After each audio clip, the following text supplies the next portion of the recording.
Hi friends, welcome back to my channel. കേരളത്തിലെ സ്വർണ്ണ വിലയെ സംബന്ധിക്കുന്ന കാര്യങ്ങൾക്ക് ഈ ചാനൽ സബ്സ്ക്രൈബ് ചെയ്യുക. ഇന്ന് 2 തവണയാണ് കേരളത്തിൽ സ്വർണ്ണവില പ്രഖ്യാപനമുണ്ടായത്. രാവിലെ പവന് 80 രൂപ കുറയുകയും എന്നാൽ ഉച്ചയ്ക്ക് ശേഷം 400 രൂപ കൂടുകയും ചെയ്തു. ഇപ്പോൾ നമുക്ക് നാളത്തെ സ്വർണ്ണവിലയെ സംബന്ധിച്ച കാര്യങ്ങൾ പരിശോധിക്കാം.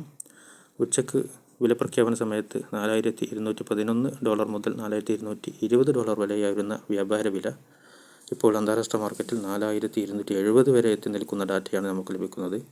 ഈ സാഹചര്യം തുടരുകയാണെങ്കിൽ നാളെ കേരളത്തിൽ സ്വർണ്ണവില വൻ കുതിച്ചുചാട്ടം നടത്തുന്നതായിരിക്കും. പക്ഷേ അന്താരാഷ്ട്ര മാർക്കറ്റ് 24 മണിക്കൂർ ഓപ്പൺ ആയതിനാൽ ട്രെൻഡ് ഏത് സമയത്തും മാറിമറിയാൻ സാധ്യതയുണ്ട്. നാളെ രാവിലെ വില പ്രഖ്യാപന സമയത്തുണ്ടാകുന്ന ഡാറ്റകൾ പ്രകാരമായിരിക്കും കേരളത്തിൽ വില പ്രഖ്യാപനം വരിക. ഇതുമാത്രമല്ല, മറ്റു പല ഘടകങ്ങളും സ്വർണ്ണവിലയെ സംബന്ധിക്കുന്നുണ്ട്. രൂപ ഡോളർ വിനിമയം, ഇറക്കുമതി ചുങ്കം, അതേപോലെ ഡിമാൻഡ്, അങ്ങനെയുള്ള കാര്യങ്ങളൊക്കെ അതിൽപ്പെടുന്നു.